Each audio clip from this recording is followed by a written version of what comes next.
Hi everyone, Anthony Morganti here. Recently, I've been receiving some questions regarding sky masks in Lightroom. Specifically, is there any way to improve a sky mask in Lightroom when you have tree branches in front of the sky?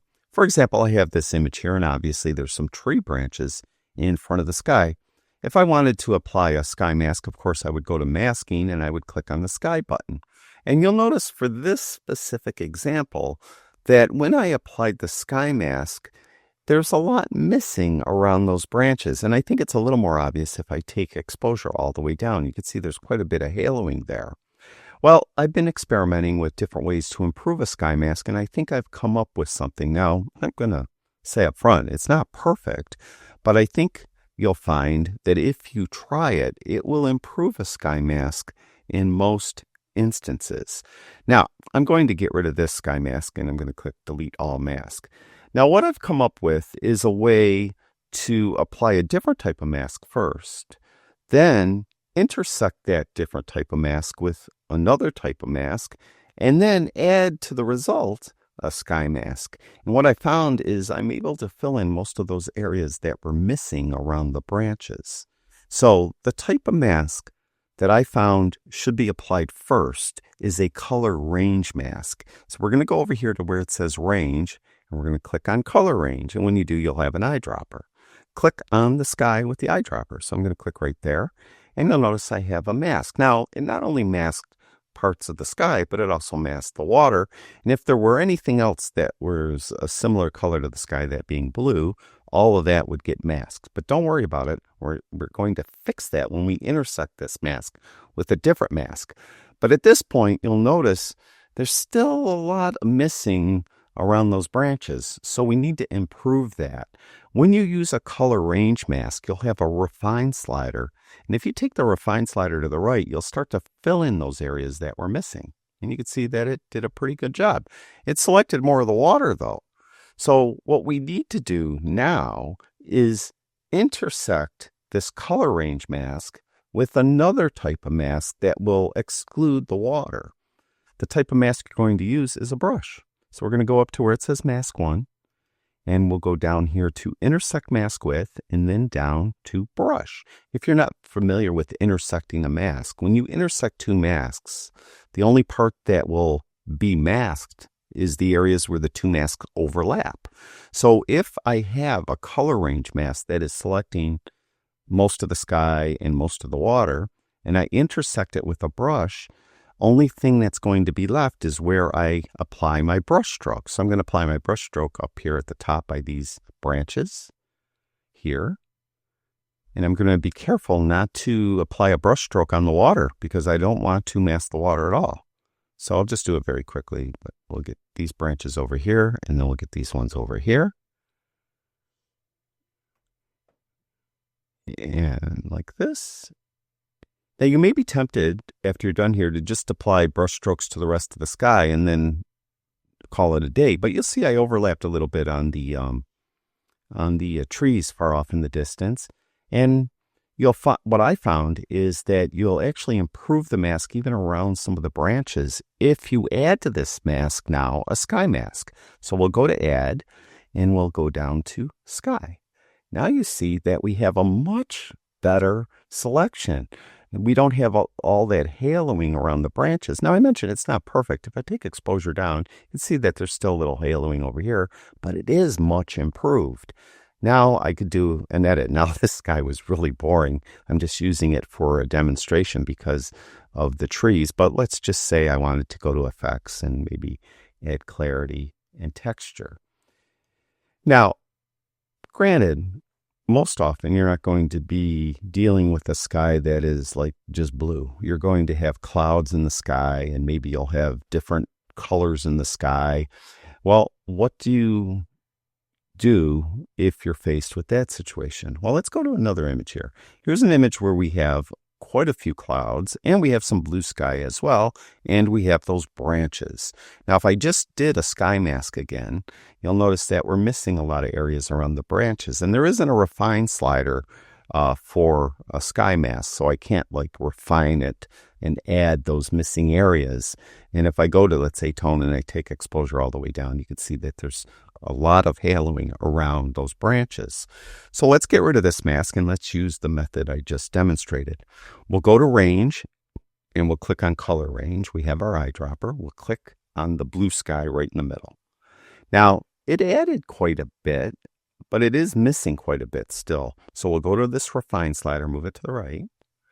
It's starting to fill in. Now, there are some white clouds behind the trees that I want to mask as well. So I'm going to add to this selection. To add to this selection, you need to hold in the shift key and click. If I just clicked, what it will do is it will replace the selection with a new selection. I want to add to the existing selection. So hold in the shift key. You notice a little plus sign will appear next to the eyedropper. And I'm going to click on the white cloud right there. So we're adding that. Now it looks much better. Now I'm going to intersect this mask with the brush. So I'm going to go up to mask 1. And we'll go down to intersect mask with, and then down to brush. Now, as far as brush settings, I didn't mention, is make sure auto mask is off. Make sure that flow is all the way up. Density by default will be all the way up and you can't move it. But make sure flow is all the way up as well. You could feather the brush a little if you need to. I don't need to on this. So I'm just going to come in now and just brush where the areas, where the trees are over the sky. And I will do around here as well. Now I got to be careful because when I clicked on the white, it also selected the clock tower out here in the distance. So I need to be careful I don't go on that. And it might have selected some of the roof of that building as well. So you need to be aware of where you're brushing. Just don't come in here and start brushing like everywhere. You know, just try to be selective and just brush those areas around the trees. Now, add to this mask a sky mask. And now you'll notice it's much better. Much, much better.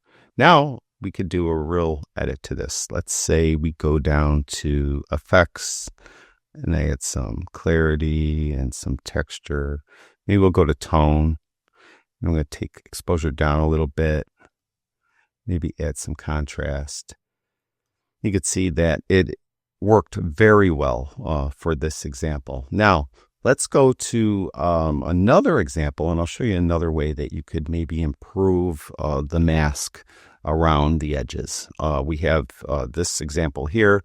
We have a sky that has white clouds, gray clouds, and blue sky.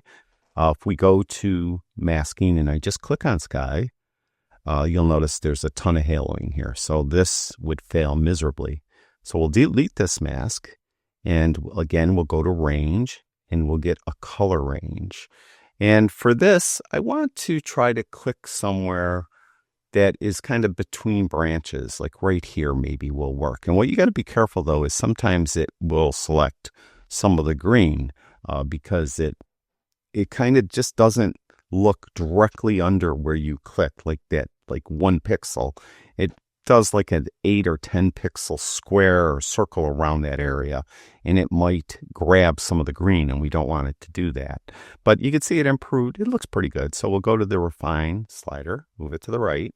Now I want to zoom in because I have this eyedropper active, and I want to keep it active.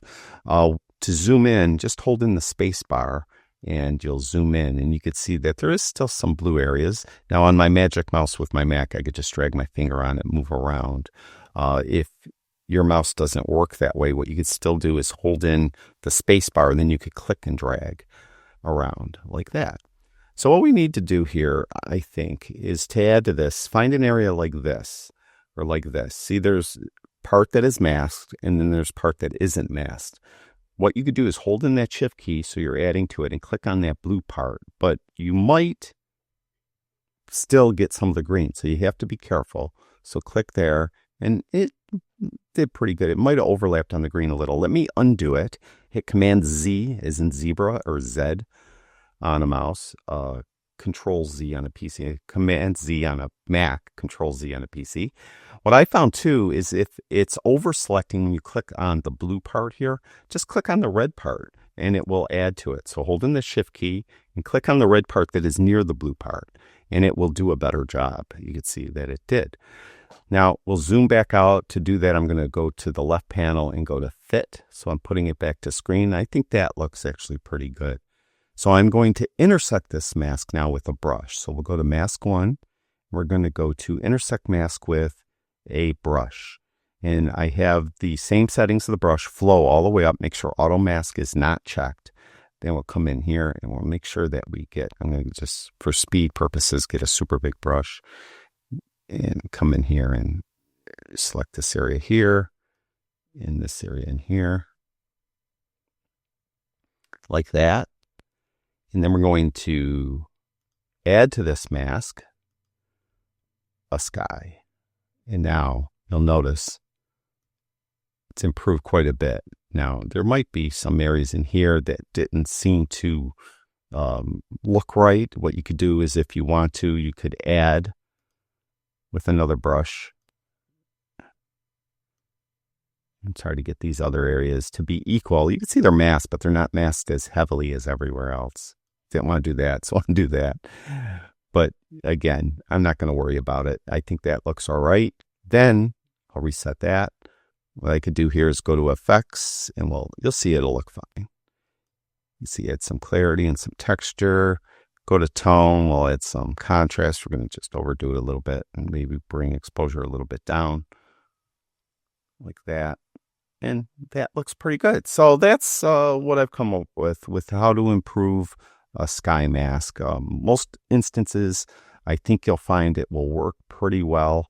I'm sure there's some situations where it won't work at all, but give it a try.